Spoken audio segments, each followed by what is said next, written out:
Hey, man. I hate these damn masks. And I want to thank the president. Oh, let me do my little intro right quick. This is Ken White, host of the Southside Unicorn Show.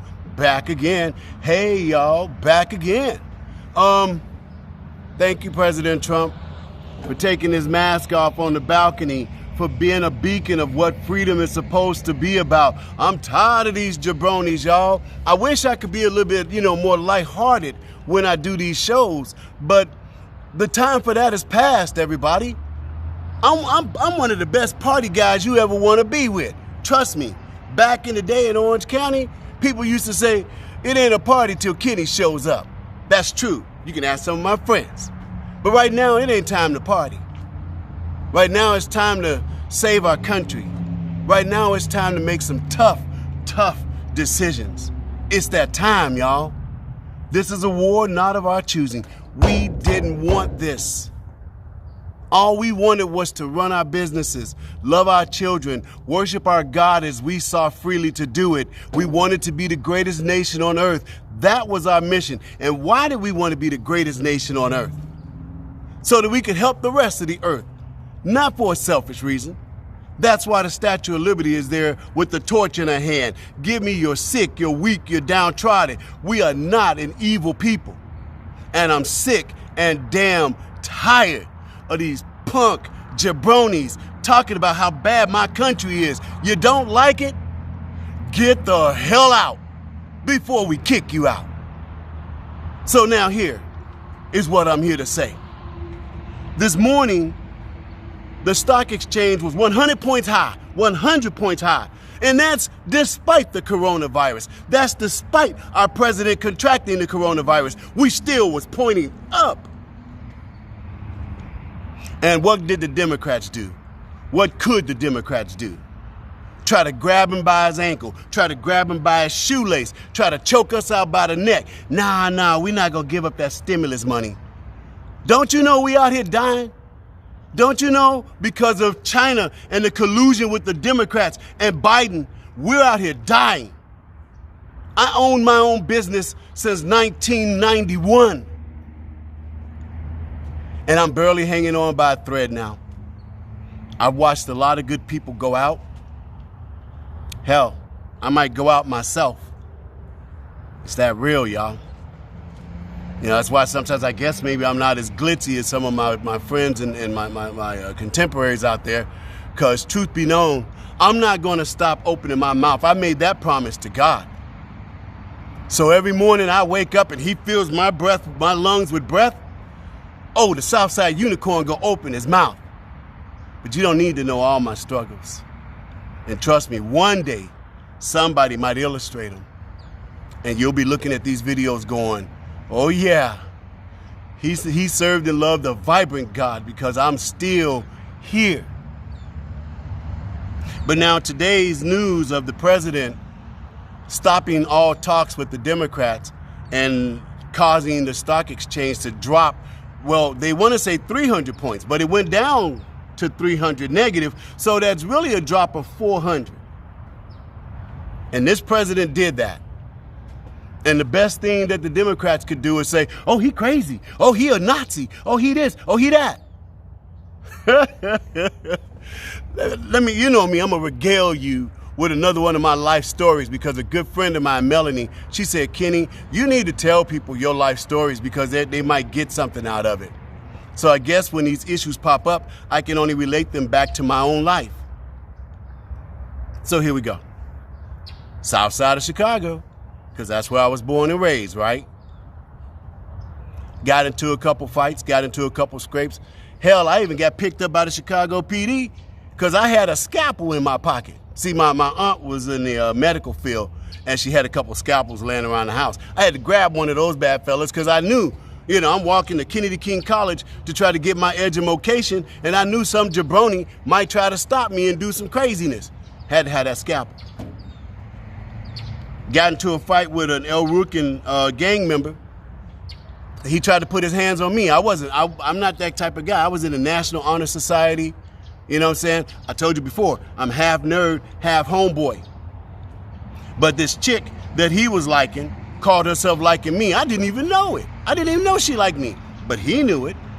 So he figured the fastest way to her was to whoop. I gotta watch my mouth. The fastest way to her was to beat me down. So in the school, because back in those days, even at Paul Robeson High School, gang members walked up and down the hallways freely. There was no check on them. Some of them dudes had beards bigger than mine now.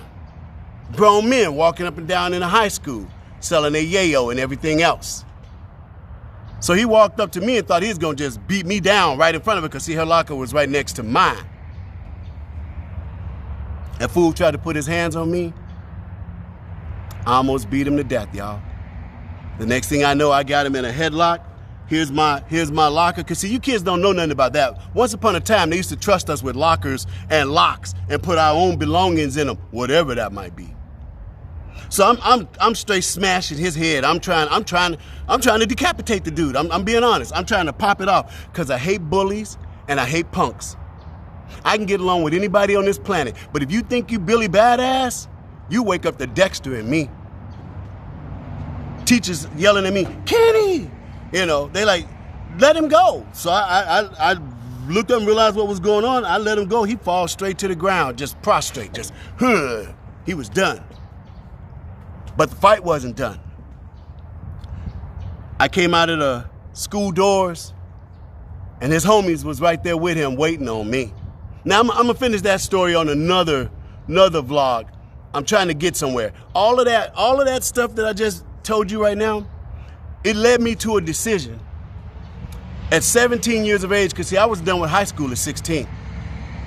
I was reading at a college grade level in the 8th grade. And them white Democrat teachers hated my guts for it. But that's another story too. So I went to my mama and I said, Mama, you gotta sign here, sign here, sign here. She's like, what am I signing, boy? I'm like, you signing for me to go into the Air Force. Because I was too young. I was 17. They had this delayed entry program where I could go in that following fall because I just made it and my mama signed. And she's like, what are you doing? And I'm like, Mama, I would rather get paid to get shot at than to get shot at for free. You know the life expectancy of a black man in Chicago. And after having beat down a gang member and what they did to me, oh my God, I lived a week of hell, y'all. I'll share it with you on another one. This is more about what our president did. And so my mama signed. And so I went into the Air Force, went down to the MEP station, downtown Chicago. And they tell you, hey, you still free. You still a civilian until you go in that room. But once you go in that room and you swear an oath of allegiance to the Constitution of the United States of America, we got you. I called my mama. She's like, boy, I can be there in 30 minutes to pick you up. You could be playing basketball with Kevin and them by noon. It weighed on me. I was like, you know what? I could call my mama to come get me. Nah, I gotta do this. You know what I'm talking about. There's times in your life you gotta just do it. So I went into the room and I raised my right hand and I swore an oath to the United States Constitution, and I don't ever recall it having an expiration date, because it doesn't. I've sworn that oath 4 different times. As a peace officer, as a member of the military, I've sworn that oath a lot. So all I've done is refreshed it. Our president swore that same oath. So here he is, dealing with the Democrats, the homies that made all this problem. Because you got to remember, when Trump said, I need to shut the country down because the Chinese are trying to do a number on us, who was it that told him, oh, you just being racist, you're acting like a xenophobe? That was Biden. If Biden had been in charge on the unfortunate day of March 15th, he'd have let everybody and their mama up in here. And we'd be looking really, really bad, because he cannot make the tough decisions. So here comes another tough decision from our president. I do remember that oath telling me I'm supposed to protect America from all enemies. Foreign, that's the Chinese. And domestic, that's the Democrats. We don't negotiate with terrorists. We don't do that. And this president is strong in his might, and we have to be equally as strong and resolved. Let me tell you something. I was looking forward to that stimulus money. I need that stimulus money. But I don't need it that bad. Do you remember my last vlog when I told you about the cheeseburger? Well, here it is again. Here it is again. Some cheeseburgers can be very expensive, and they're not tasty at all. We got to put this cheeseburger down, y'all. This one's got to go back on the table. We got to ride with our president. Because you see, if he capitulates to them, we ain't getting nothing out of that. He may as well wait till November 4th, and guess what he's doing? He's putting the dice on us. He's rolling the dice on the American people. He's looking out here and saying, I've seen the love, I've seen the strength, I've seen the support. Now, he's having faith in us. That's what shutting down the talks was about. It's not about obstinance. It's not about pride. It's about us living the credo of the American promise. I pledge my sacred life and my fortunes, and the same to you. Ladies and gentlemen, we have to pledge our fortunes, our lives, everything to one another, or we may as well just let them win. Hell, the czarina of race, Michelle Obama, what did she do today? See, they keep tack, tack, tack. Each one does their little part. So here she comes showing up with, Trump is a racist, because she's the czarina of race card. Just like her husband is the czar of race. 50 people a week dying in Chicago, my hometown. You know, the one he went to after he was living in Hawaii with his puka shells on his neck. I never saw him on a basketball court. He ain't from Chicago, and you want to know how you know? Because he don't give a damn. He shows up, he's going to get his library and all that, and y'all going to line up and try to hook him up. What's wrong with you? This is the really real time, y'all. Support our president. I don't know how many more videos I can make. I don't know how much longer I'm going to be on the video screen. Because my struggle with this COVID stuff is shutting my business down and me being cancel cultured. Because, see, once people figured out I was a black Christian conservative who supported Donald J. Trump, man, they shredded my business. So my business was on its way out no matter what, I guess, because the Democrats was handling me. And then along comes COVID. So if I was already struggling to stay in the game before COVID, imagine who I am now. And yet I look into this camera and I say to you, no different than if I was the M60 man I was, because I was the M60 man in the Philippines and Korea. They told me, Kenny, once you open up with that 60, your life expectancy is about 3 minutes, maybe 5.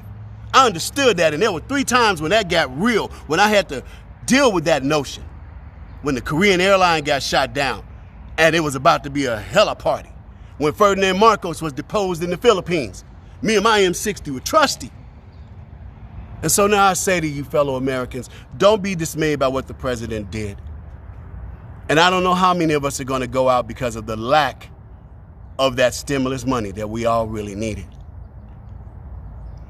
But if I am about to go out, this president is helping me go out the way I came in. Handling my business, being an American, and standing for what is right. I hope too many of us don't fall. But we got to stand with this man. And on November 3rd, damn it, you get there in person and be a VIP. You vote in person. You do that. And God bless President Donald J. Trump and his valiant staff. And oh, while we at it, since we now realize that the COVID virus appears to have been an attack on this president, in addition to all those Nobel Peace Prize things we talking about, why don't we just go and give him the Purple Heart too? He's earned it. Ladies and gentlemen, this is the Southside Unicorn, giving love to all the people out there, to all the Americans out there. We got to stand strong. Don't give up now, and let him make those tough calls, and let us march through the trenches with him. This is Ken White, host of the Southside Unicorn Show. Thank you.